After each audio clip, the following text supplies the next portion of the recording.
제2장. 형제들아, 우리가 너희 가운데 들어간 것이 헛되지 않은 줄을 너희가 친히 아나니, 너희가 아는 바와 같이 우리가 먼저 빌립보에서 고난과 능욕을 당하였으나 우리 하나님을 힘입어 많은 싸움 중에 하나님의 복음을 너희에게 전하였노라.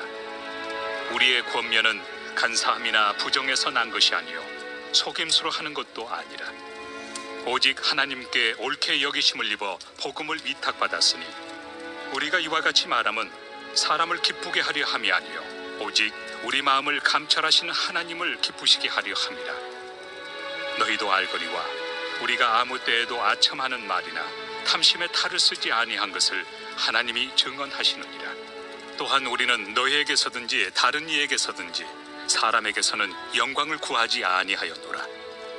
우리는 그리스도의 사도로서 마땅히 권위를 주장할 수 있으나 도리어 너희 가운데서 유순한 자가 되어 유모가 자기 자녀를 기름과 같이 하였으니, 우리가 이같이 너희를 사모하여 하나님의 복음뿐 아니라 우리의 목숨까지도 너희에게 주기를 기뻐함은 너희가 우리의 사랑하는 자 됨이라. 형제들아, 우리의 수고와 애쓴 것을 너희가 기억하리니 너희 아무에게도 폐를 끼치지 아니하려고 밤낮으로 일하면서 너희에게 하나님의 복음을 전하였노라. 우리가 너희 믿는 자들을 향하여 어떻게 거룩하고 옳고 흠없이 행하였는지에 대하여 너희가 증인이요 하나님도 그러하시도다.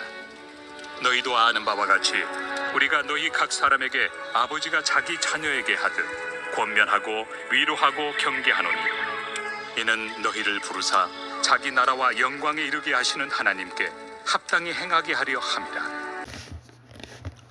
바울이 데살로니가 교회에 오래 머물지 못했었지만 데살로니가 교회가 믿음 안에 잘 성장하고 있다, 이제 그 좋은 소문을 듣고 바울은 기뻐했습니다.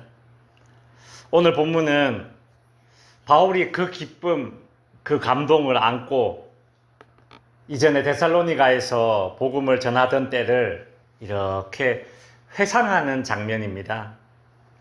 1절에서 바울은 우리가 너희 가운데 들어간 것이 헛되지 않았다라고 말하죠. 바울은 2절에서 데살로니가에서 얼마나 힘들게 복음을 전했는지, 그 데살로니가에 미리 자리 잡고 있던 이 유대인들이 얼마나 많이 방해를 하고 해방을 하고, 그래서 그들과 막 싸워가면서 그 복음을 전했던 그런 장면을 회상하면서, 야, 그것이 헛되지 않았네, 나의 고생이 헛되지 않았네, 이제 그렇게 생각을 하는 겁니다. 그러면서 2절 후반부에 보시면 자신의 그 힘듦이, 고생이 헛되지 않았던 이유를 이야기하면서 2절 후반부에 보시면 하나님을 힘입었기 때문이다, 그렇게 말하고 있죠. 하나님을 힘입었기 때문에. 우리는 이 말에서 바울이 데살로니가 교회에서 어떤 사역을 했는지를 알 수 있습니다. 바울의 데살로니가 교회에서의 사역의 특징 첫 번째는 하나님의 능력을 힘입는, 즉 하나님의 도우심을 입는 그런 복음 전도 사역을 했다는 것입니다. 저는 바울의 이 고백을 들으면서 정말 그런 생각을 해봅니다. 정말 그렇구나. 목회라는 것이 좀 하나님의 도우심을 입는 그런 과정의 연속이구나, 그런 생각을 해보게 되었습니다. 목사도 그렇고 교회도 그렇고 하나님의 은혜를, 하나님의 도우심을 입는 것입니다. 하나님은 바울의 수고가 헛되지 않게 하셨듯이 우리가 믿음으로 하는 모든 일들이 전부 헛되지 않게 해주십니다.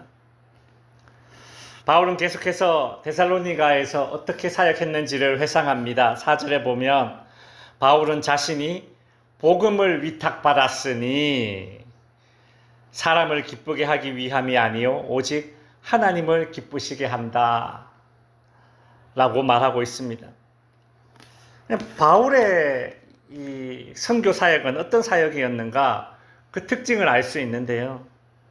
바울은 사람을 기쁘게 하기 위한 말을 하는 것이 아니라 하나님을 기쁘시게 하기 위한 말들만 했다라는 것입니다.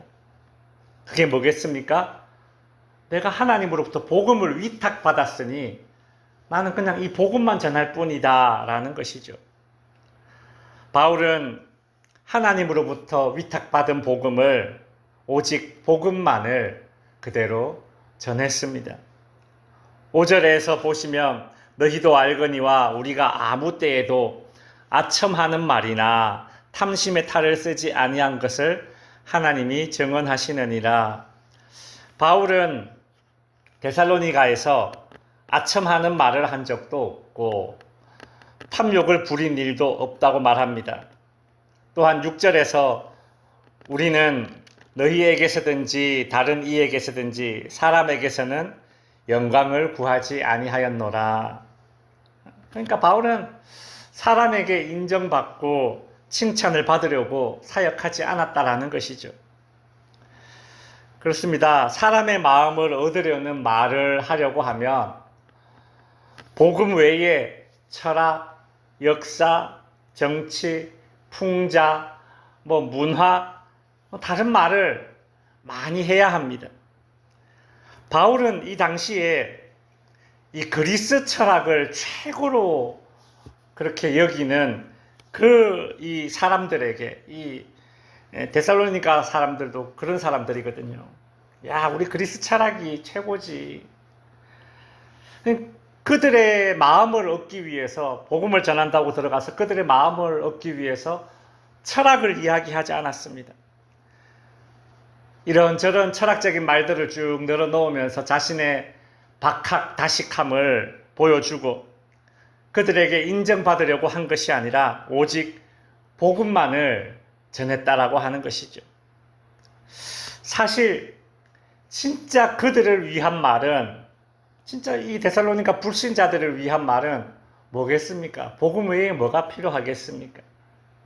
그러니까 한마디로 요약하자면 바울의 데살로니가 사역은 복음 안에서 진실했다라는 것입니다.